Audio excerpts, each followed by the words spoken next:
Om Swastiastu. Selamat pagi Ibu, selamat pagi teman-teman semua. Kami di sini dari kelompok 4 akan membawakan materi tentang laba rugi, laba ditahan, dan laporan keuangan yang dikonsolidasikan.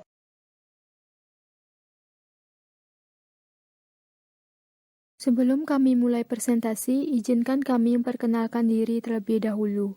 Nama saya Niko Magnita Febriani dan 4 teman saya yaitu Niwaya Novita Kurniasari, Nikadek Pratnyanita Utami, Nikadek Meliani, dan Niputu Eni Risnawati.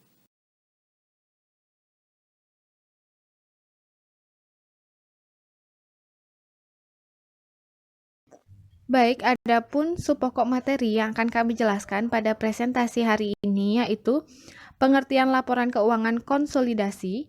Yang kedua, kontinuitas rekening dalam laporan keuangan yang dikonsolidasikan. Dan yang terakhir, laporan keuangan yang dikonsolidasikan pada perusahaan dagang.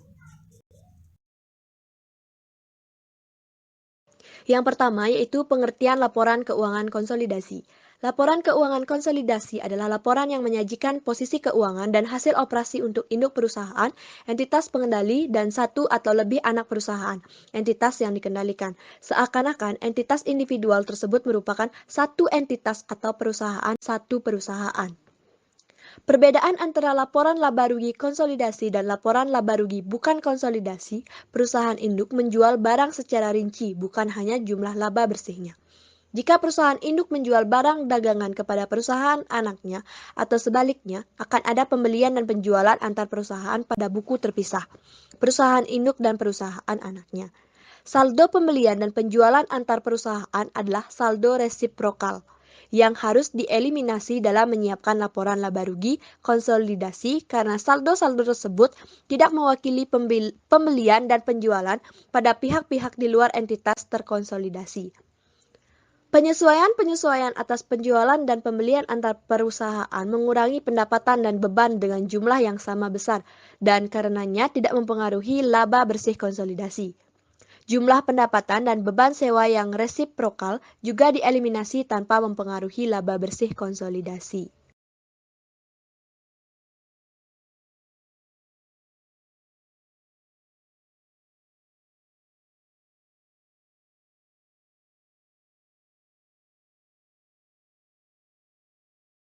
Yang selanjutnya yaitu ada manfaat laporan keuangan konsolidasi. 1. Dapat memberikan gambaran yang jelas tentang total sumber daya perusahaan hasil gabungan di bawah kendali induk perusahaan kepada para pemegang saham, kreditur, dan penyedia dana lainnya. 2. Dapat menyembunyikan kinerja perusahaan individu yang tidak bagus dengan kinerja perusahaan lain yang bagus. 3. Tidak semua saldo laba ditahan konsolidasi tersedia untuk dividen induk perusahaan, begitu pula dengan aktiva. Yang keempat, itu ada rasio keuangan berdasarkan laporan keuangan konsolidasi yang terbentuk tidak mencerminkan kondisi entitas yang membentuk konsolidasi maupun induk perusahaan. Yang kelima, yaitu beberapa akun tidak dapat seluruhnya dibandingkan misalnya akun piutang. Yang terakhir, yaitu ada banyaknya informasi tambahan yang dibutuhkan untuk memberikan penyajian yang wajar. Materi selanjutnya akan dijelaskan oleh teman saya.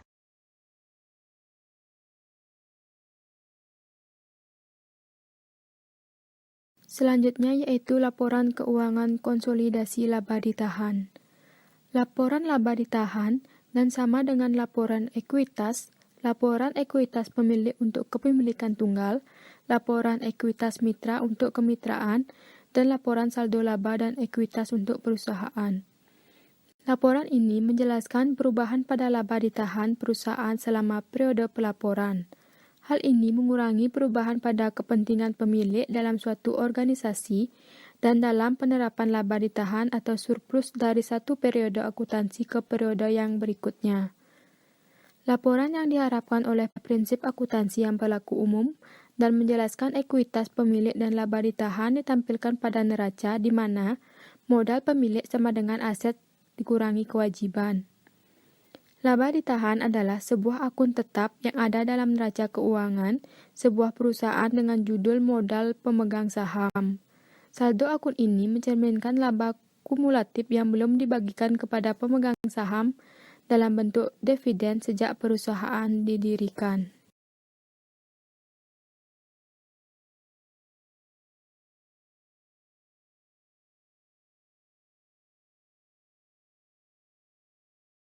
Faktor-faktor yang mempengaruhi besarnya laba ditahan. Ada dua, yaitu perubahan dari penerima bersih dan perubahan dalam biaya-biaya administrasi. Untuk yang pertama, perubahan dari penerimaan bersih, yaitu perubahan dan jumlah uang yang dibayarkan sebagai dividen kepada para investor.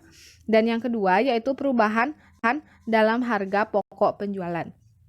Untuk perubahan dalam biaya-biaya administrasi terdiri dari dua, yaitu perubahan dalam pajak dan perubahan dalam strategi bisnis dari perusahaan tersebut.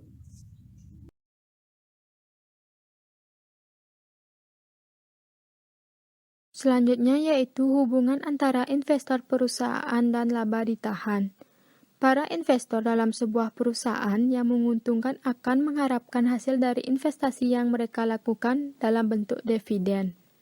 Bagaimanapun juga, para investor selalu menginginkan agar perusahaannya berkembang dan mendapatkan keuntungan lebih besar agar harga sahamnya naik dan memberikan uang lebih banyak kepada para investor dalam jangka panjang.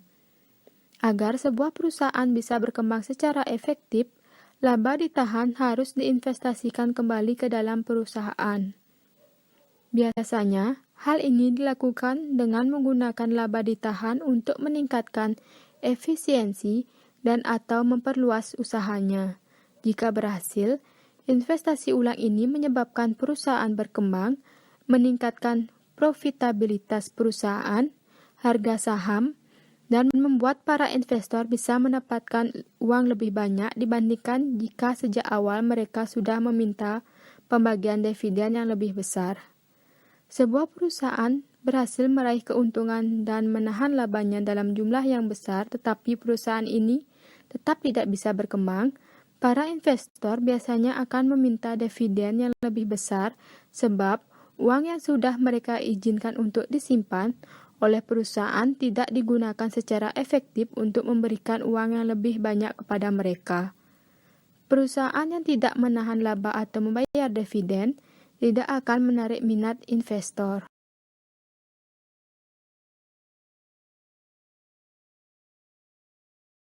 Masih dalam pembahasan tentang laporan keuangan konsolidasi, adapun tujuannya yaitu agar dapat memberikan gambaran yang objektif dan sesuai atas keseluruhan posisi dan aktivitas dari satu perusahaan yang terdiri atas sejumlah perusahaan yang berhubungan istimewa di mana laporan konsolidasi keuangan diharapkan tidak boleh menyesatkan pihak-pihak yang berkepentingan dan bertujuan untuk memberikan informasi kepada para pemakai laporan keuangan tersebut, di mana mengenai data keuangan dari suatu kelompok perusahaan dalam kelompok tersebut merupakan suatu entitas hukum yang terpisah satu sama lain.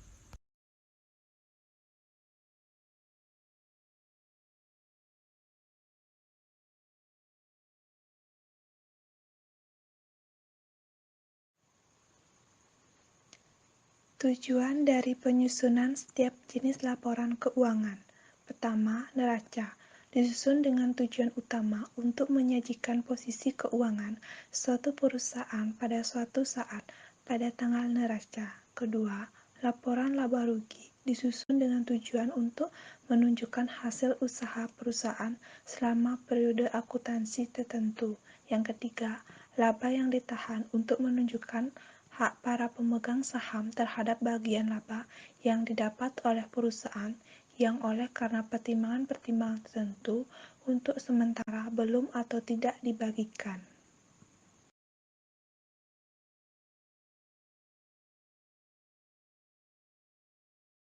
Kontinuitas rekening dalam laporan keuangan yang dikonsolidasikan.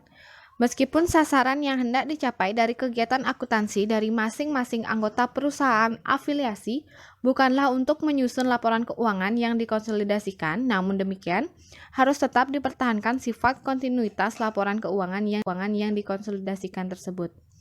Adanya kontinuitas yang dimaksud adalah bahwa saldo rekening-rekening yang tercantum dalam neraca konsolidasi pada suatu saat merupakan kelanjutan daripada saldo rekening dalam neraca konsolidasi yang disusun pada akhir periode sebelumnya.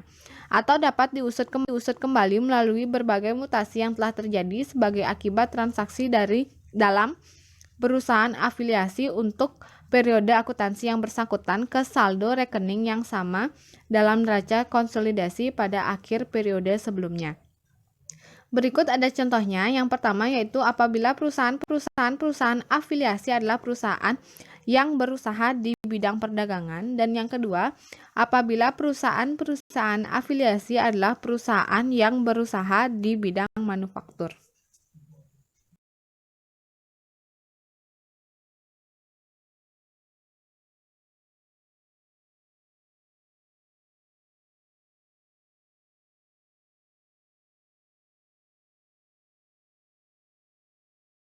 Adapun materi yang ketiga yaitu mengenai laporan keuangan yang dikonsolidasikan pada perusahaan dagang. Secara umum, perusahaan dagang adalah perusahaan yang tidak membuat produk sendiri, melainkan hanya menjualkan produk milik produsen kepada masyarakat atau konsumen. Jenis perusahaan ini tidak melakukan produksi dalam artian mengolah bahan baku menjadi produk jadi. Perusahaan ini juga tidak melakukan perubahan sedikit pun pada produk jadi. Artinya, perusahaan dagang adalah perusahaan yang murni hanya menjualkan produk yang produknya sudah disediakan oleh pemasok atau produsen. Sedangkan pengertiannya secara khusus adalah perusahaan yang di dalamnya ada kegiatan menyimpan, membeli dan menjual kembali produk tanpa mengubah untuk menciptakan nilai tambah dan jual pada produk. Adapun laporan laba rugi pada perusahaan dagang, tujuannya adalah untuk melaporkan ringkasan pendapatan perusahaan, pengeluaran, keuntungan, kerugian, dan pendapatan bersih yang dihasilkan yang terjadi selama 1 tahun, kuartal, atau periode waktu lain. Item utama yang dilaporkan dalam laporan laba rugi perusahaan dagang adalah yang pertama pendapatan, yaitu jumlah yang diperoleh melalui penjualan barang. Yang kedua beban, meliputi harga pokok penjualan, beban operasional dan non-operasional. Yang ketiga keuntungan dan kerugian, seperti penjualan aset tidak lancar dengan jumlah yang berbeda dari nilai bukunya. Dan yang keempat, yaitu pendapatan bersih, yang merupakan hasil pengurangan biaya dan kerugian perusahaan dari pendapatan dan keuntungan perusahaan.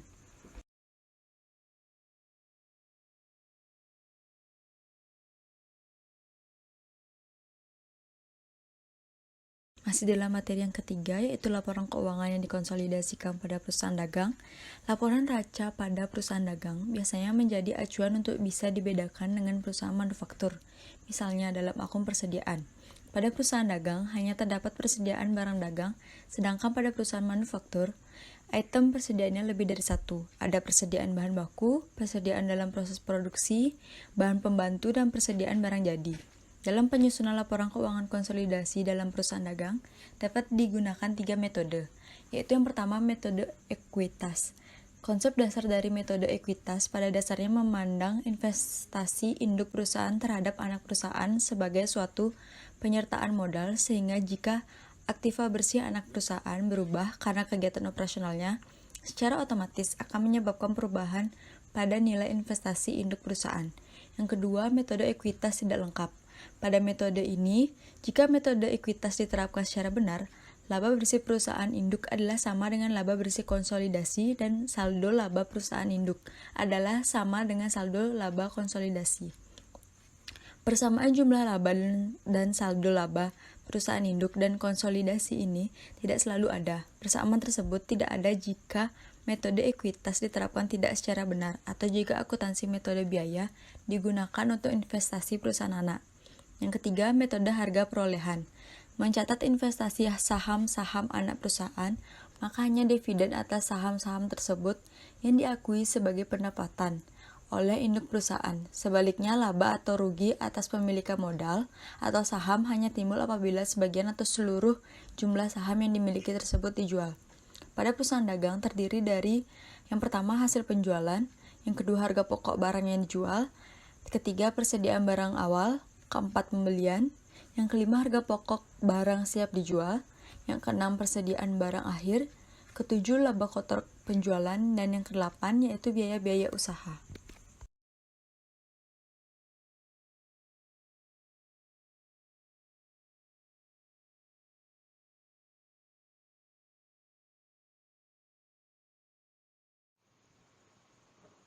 Contoh laporan keuangan yang dikonsolidasikan pada perusahaan dagang. Contoh soal yang disajikan di bawah ini adalah penyusunan laporan keuangan konsolidasi pada perusahaan dagang dengan menggunakan metode harga perolehan atau cost method. Contoh, pada PT Adi mengakuisisi 80% saham PT ABC pada tanggal 1 Januari 2008 pada harga 5,6 miliar rupiah.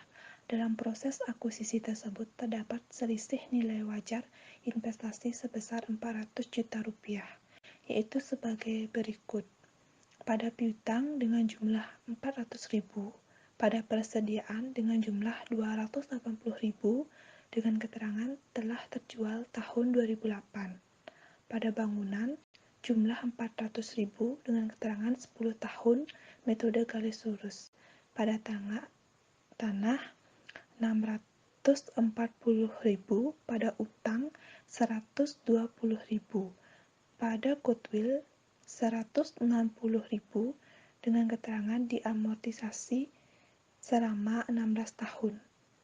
Pada tahun 2008, PT ABC mengumumkan laba dalam laporan keuangan sebesar 200 juta dan dividennya 100 juta. Atas pengumuman laporan keuangan tersebut, PT Adi menyesuaikan nilai investasinya karena laba anak menunjukkan perkembangan investasi induk, sedangkan dividen yang diterima merupakan pengurangan nilai investasi. Pada pembukuan PT Adi, laba investasinya 80% dikali 200 juta dengan hasil 160 juta. Amortisasi selisih investasinya itu over value persediaan 280 juta, under value bangunan itu 40 juta, pada goodwill 10 juta. Total pendapatan investasinya itu 390 juta. Jurnal dalam buku PT Adi, investasi dalam sahamnya itu 390 juta. Pada pendapatan investasi piutang itu 390 juta.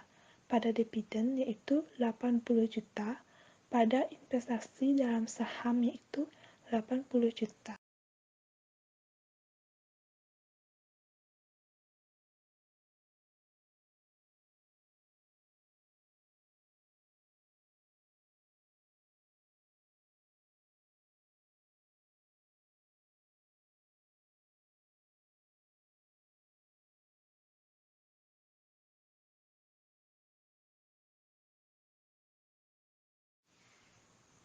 Selanjutnya, contoh laporan keuangan yang dikonsolidasikan pada perusahaan dagang. Kertas kerja konsolidasi hubungan induk anak setelah tanggal akuisisi mewajibkan induk menyusun laporan keuangan konsolidasi. Laporan keuangan konsolidasi tersebut diperoleh dari kertas kerja konsolidasi sebagai alat untuk mengeliminasi akun-akun yang berkaitan dengan transaksi antar perusahaan, antara lain: pertama, pendapatan dari anak, induk, dan laba yang dibagikan anak. Yang kedua, alokasi laba, hak-hak saham minoritas atau disebut dengan minority interest. Yang ketiga, saldo awal investasi dengan kekayaan anak per 1 Januari 2008. Yang keempat, amortisasi selisih investasi.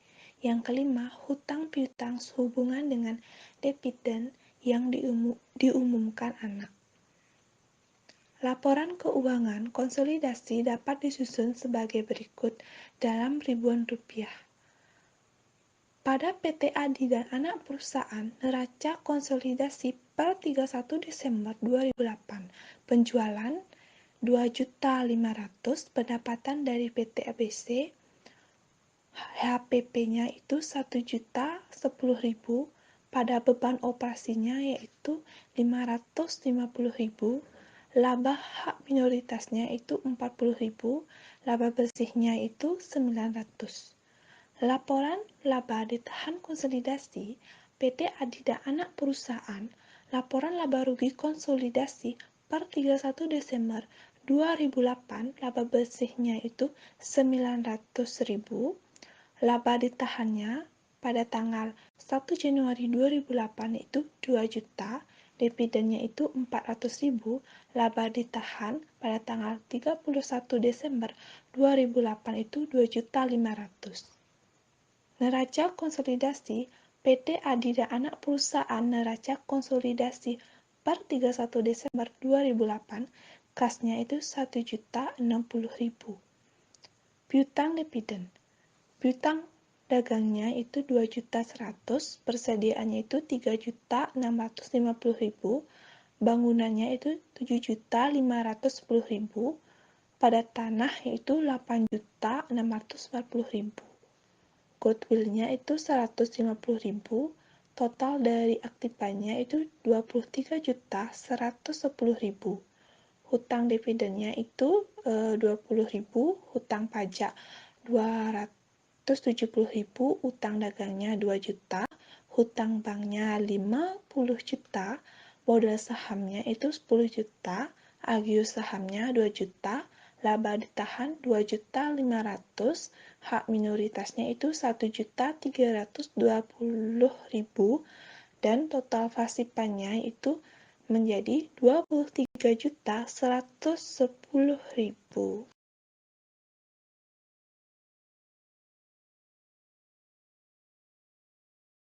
Baik, sekian presentasi dari kelompok kami. Jika ada salah kata yang disengaja maupun tidak disengaja, mohon dimaafkan. Kami tutup dengan para mesanti. Om Santi, Santi, Santi, Om.